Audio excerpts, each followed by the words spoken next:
You're listening to the Veterinary Innovation Podcast.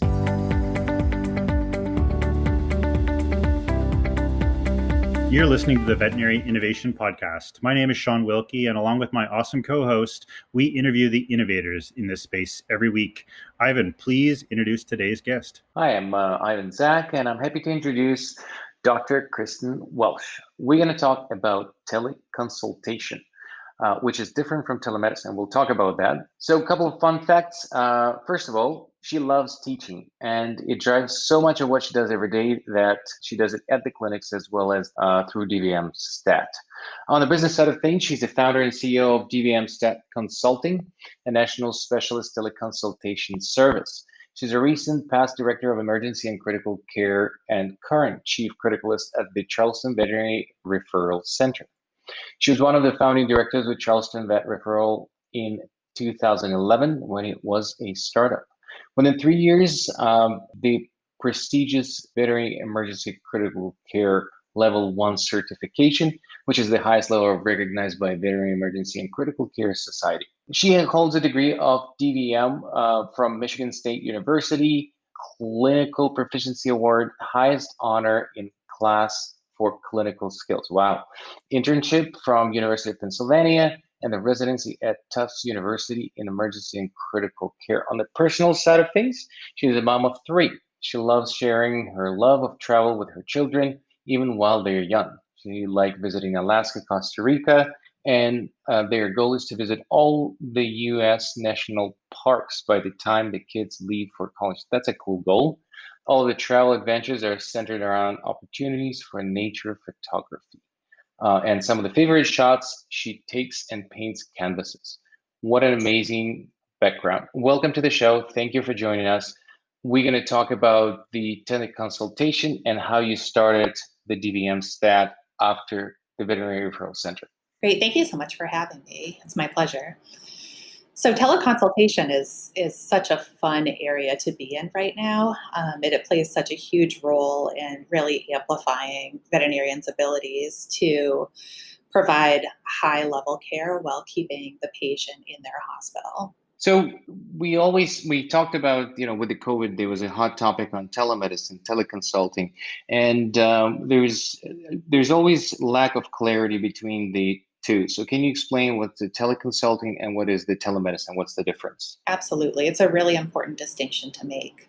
So teleconsulting is veterinarian to veterinarian consultation, where the primary veterinarian who has the physical patient in their practice is maintaining their veterinary client-patient relationship, and they're seeking out a board-certified veterinary specialist for a consultative opinion on their patient.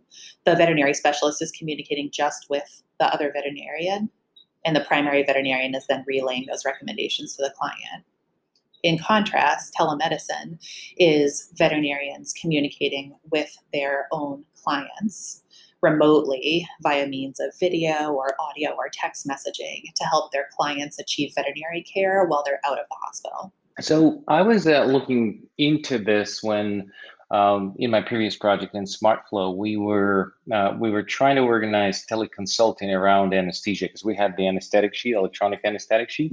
And from what I discovered at that point, I didn't find any regulation to limit the consultation between the professionals from jurisdiction to another jurisdiction.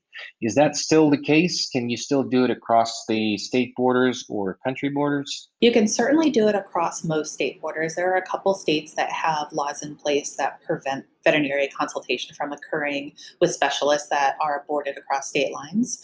But by and large, the United States allows for consultative discussions as long as they are between the veterinarian who maintains the client-patient relationship and a board-certified veterinary specialist. Okay. So we, in telemedicine, what I found, even with the COVID, when everybody said, okay, we have telemedicine right now, we're going to start doing it. And I work with a lot of consolidators, individual practices, and a lot of them said, okay, we have telemedicine right now. And then they actually signed up for the software, but they never got going with it because they didn't establish the workflows. They didn't understand how that works. So how does that work for the specialists, and how do they incorporate it into their workflow? Are there special tools? Is it just the consulting and sharing the knowledge? Or there's actually the data, the radiographs, the ECGs? What is shared between the professionals, and are they different from specialty to specialty? That's a really good question. And getting an established workflow in place is really necessary for any of us veterinary professionals to start to utilize a new method of information transmission. So for veterinary teleconsultations, because we are taking the data that would normally be utilized if a patient was directly referred to another hospital, like a copy of the recent medical records, lab work, histopathology, radiographs, ultrasound images. All of that is readily accessible in the vast majority of practices as part of a digital file. And we have a medical record system that we utilize where that information is directly transmitted to our medical record system. What's really important with teleconsultation is to ensure that the information that is given to the consultant is clear but comprehensive. We want to make sure that we're not missing something in the teleconsultation request because we are not being given all of the information. So making sure that when a veterinary hospital is requesting a teleconsult, they are providing at least 3 months of medical records is really imperative. The workflow is very simple, though, because other than transmitting the medical records and initiating a consultation request, the rest of the communication is completed electronically and then with a phone call to the primary veterinarian to ensure that there are no questions or additional items that need to be addressed to make sure they feel like they have a really good answer to the question that prompted the consult. That's totally awesome. So I want to dive into that a little bit deeper. So, we're all about innovation. Obviously, physician to physician consultation is innovative and helps take, specialty medicine to rural parts of the world, which is awesome. But how have you guys leveraged technology, and what do you see the technology roadmap look like for this type of interaction from veterinarian to veterinarian? Well, what I hope is that by sort of paving the way for making teleconsultation more accessible and well-known to primary practitioners who used to feel like they were sort of practicing on a deserted island and didn't have anybody they could consult with unless they transferred their patient away from their care into a referral or university center. What I hope is that making teleconsultation part of the day-to-day workflow just becomes second nature so that all of those patients are able to have really high-level specialty care, and the primary veterinarians get to be kept in the loop for all of that directly and indirectly so that they gain and learn additional information from each one of those consults. The technology portion of it really is making sure that digitized medical records and DICOM files are able to be easily and readily transmitted to a teleconsultation company so that they can be not spending a lot of time prepping records for this consult, but just directly kind of clicking and sending. And then the consultation happens remotely so they continue on with their normal workflow and day and then receive the consultation really promptly. And it doesn't require significant technological change in workflow for the primary veterinarian, but more just a recognition that the consults are something that truly can be a very easily added portion of their day-to-day practice. So a mom of three, the artist, the chief veterinarian of a critical care hospital that was started as a startup and led to a successful business. How did you pivot from what you do, and how did you go into building something technology related? Because I assume that's not something that they teach in University of Penn in Tufts. Yeah, it's a really good question. So one of my favorite portions of being a veterinarian has always been teaching.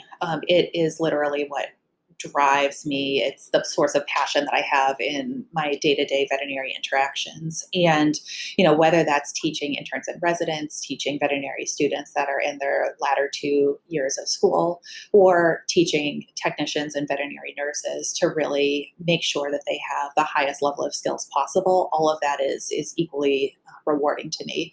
And so part of building a new startup hospital into a successful referral business with a large referral radius truly relies on building our DVM relationships and spending a lot of time on the phone, helping with complicated cases and becoming that hub of information and medical knowledge that the referring veterinarians needed. And so I've spent the last almost 10 years really focusing on our DVM consultations and being that immediate source of help I need to get advice on this case. This patient is crashing. I've been working on this case for 3 months and I can't quite figure out what's happening. Or I have this patient under anesthesia and something's not right. I just need to talk to somebody about it. And being able to be that person who can literally just walk over, pick up a phone and get on that call and help guide the veterinarian through the conundrum that they're having or the crisis that they're in is a really important service that I truly started to see the large regional benefit of over the time that I've been in practice in this area that was previously very underserved with veterinary specialists. And it drove me to sort of see the vision for what DVM stat consulting could become in a larger scale. Being able to serve a 6-hour radius here is wonderful. There's so many veterinarians that really benefit from being able to have somebody that they can call and just bounce ideas off of or run a case by or email 3 months of medical records and get an opinion. But being able to do that on a national scale where there are so many other regions of the country that are, gravely underserved with veterinary specialty hospitals or universities it's just a wonderful thing to be able to offer. And I've seen that time and time again over the last couple of years, how many veterinarians had never realized that there was a specialty group that could be their sounding board to help them with cases that they had previously struggled with. That's really interesting. And it kind of triggered something in my mind, the whole burnout, suicide issue in veterinary medicine, feeling like you're one man or one woman on an island.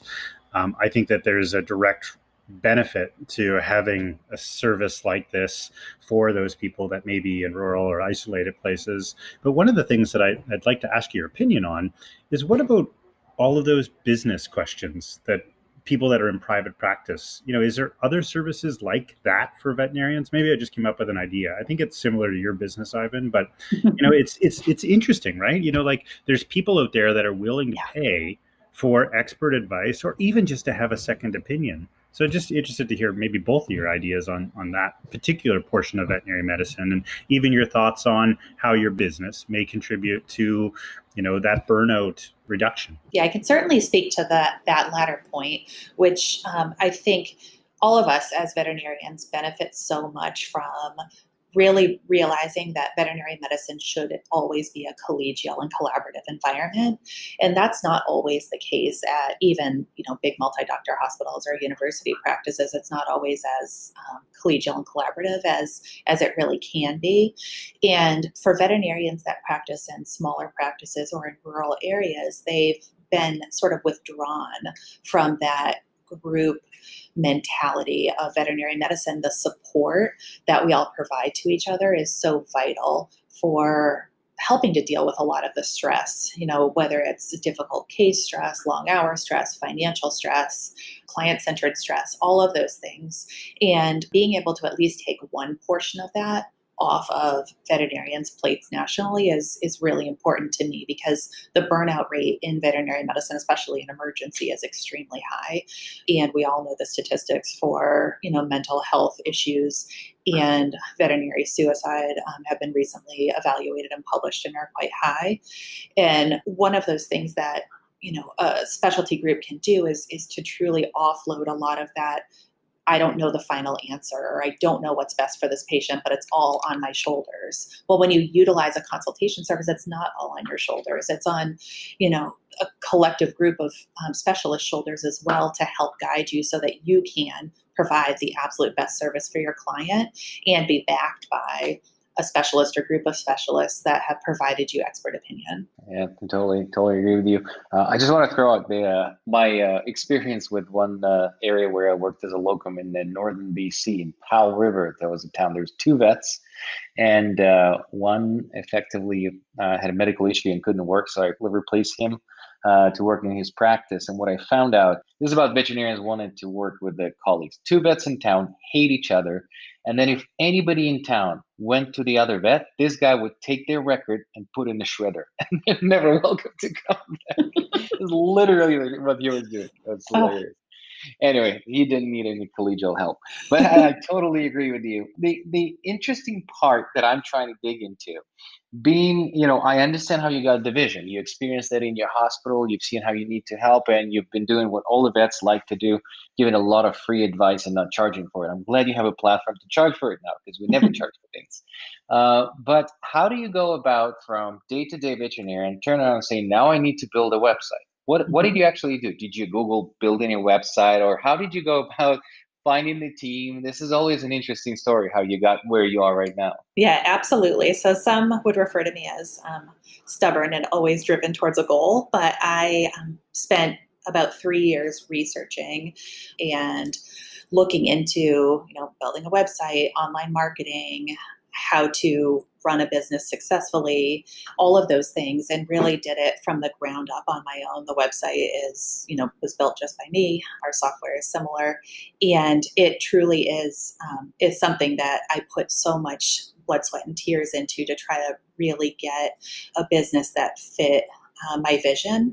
Most of our specialists in the initial group that we started with right in the beginning were specialists that I had crossed paths with at some point in time in the last 15 years of my career that I had had a really positive interaction with because of their skill set, their way in which they dealt with clients and other veterinarians and veterinary students. They were just people that had an impact somewhere in my career.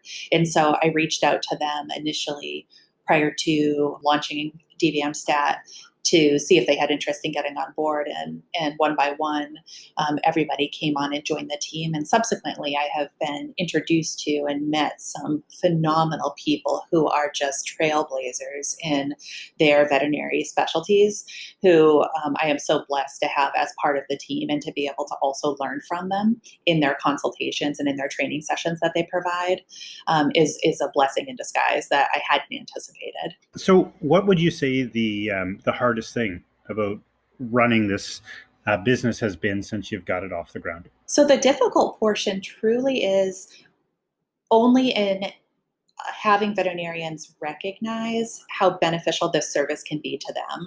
I think veterinarians, by and large, are creatures of habit. We all are. And it is very difficult to get out of the normal routine. And so recognizing that a new service might be really beneficial to you and to your practice, it sort of takes a little bit of time to be introduced to the idea, ponder it, have a case where something didn't go quite the way you wanted and think, I should have done that. And then the next time around, consider actually trying it. And it's introducing a new concept, I think, always takes a lot longer than what you have anticipated previously. So with that, it's interesting because there are similar things. Every time I talk to the startup founders, they always say we don't have any competition. Every time you talk to someone, they're like, "Oh, we're the only one. We're very special." Yeah. But if you think about it, when I built SmartFlow, I was competing with paper. That was my Mhm. competition, or IDEX Cornerstone whiteboard. That was my sort of competition. Mhm. So I see that even some companies have free services like the labs are like IDEX and Mhm. Antec that have consultancy and internal medicine. You can talk to someone after you did the blood work. How do you compete with that, and how do you explain to a veterinarian that what you do is on top of that? And I can see with criticalists at the moment immediately right now need help.